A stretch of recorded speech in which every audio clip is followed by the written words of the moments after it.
ఎవరు తీసుకొచ్చింది చిన్ను కో పాప? ఓ చిన్ను,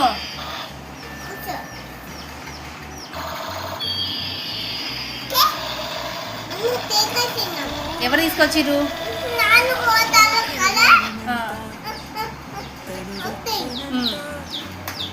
అక్క ఏది?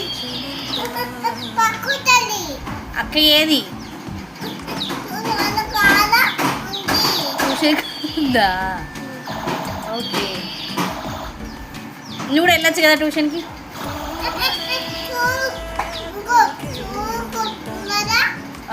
ఉంది.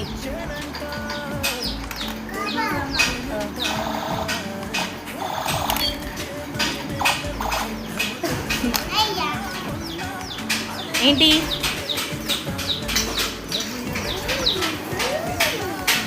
అదెందుకు మళ్ళీ?